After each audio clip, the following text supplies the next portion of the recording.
Gang!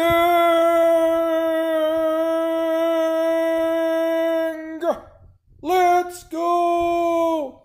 This is your host, Warhammer, coming back at you with the death of every member of the King Cold Elites. Now, first of all, originally, the Frieza Force was known as the Cold Force, because King Cold was the predecessor of Frieza. King Cold is the father of Frieza, and yes, King Cold prosexually reproduced Frieza. But Namekians do that also. But anyways, originally the Ginyu Squad, Dodoria, Zarbon, Kuai, Sorbet, Tagoma, Shisami, etc., King Vegeta, the Scions, they were all part of the Cold Force. But King Cold decided to give most of his men to Frieza. However, a small group of special elite guards were retained by King Cold, and they were known as the King Cold Elites. These were men like Thishi, Eru, and so on and so forth.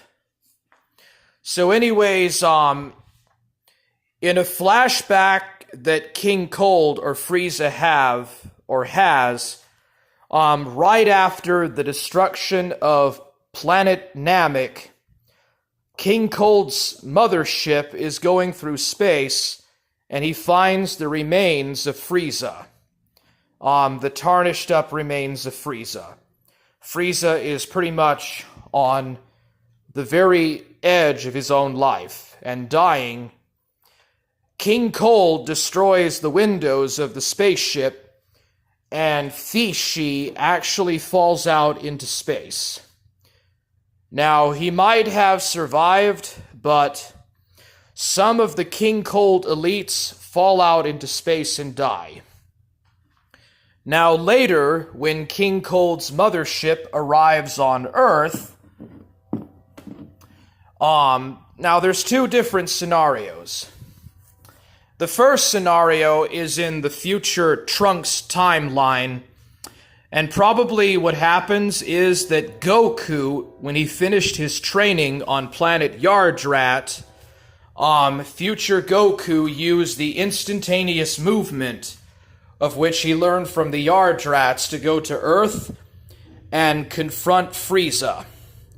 Now, Frieza could have has a display of his new risen power, literally killed all of the King Cold elites, or use them as shields or human shields against Goku. It's even potentially possible that Gohan, Kululin, Tenshinhan, Yamcha, Chaozu, and the other Z fighters, and even Vegeta, would have fought or had various fights with the King Cold elites, like Eru and Thishi and so on and so forth, and King Cold's captain and whatever. But regardless, at some point, future Goku and the other future Z fighters killed all of King Cold's elites. Now, in the Dragon Ball Z timeline, future Trunks uses the time capsule to go into the past. And when he does that, he fights the King Cold elites in a different assorted manner.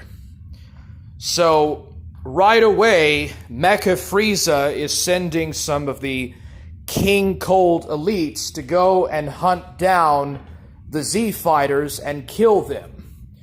Frieza even commands them to kill members of Goku's family and friends as revenge for what happened on Namek. Now, this murderous rampage and dream that Frieza has never comes to light because future Trunks travels into the past and kills the King Cold scouts. And then future Trunks gets into a fight with Iru or Iru. And with one punch, or just one attack, future Trunks kills Iru. At some point, Fishi and some of these other King Cold elites are killed by future Trunks, who pulls out his sword and proceeds to mop the floor with all of the King Cold elite guards. They are all killed except for one. I think it's the captain of King Cold's mothership. I don't know for sure. And then Frieza just impales him to death.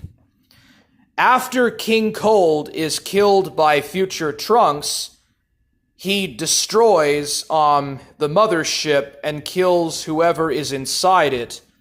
But personally, I think that at this point, all of the elite guards and crew are dead. But if there was any crewmen still in the mothership, they were destroyed by future Trunks when he blew the mothership up to pieces. And there was literally no survivors. All right, so that's basically it.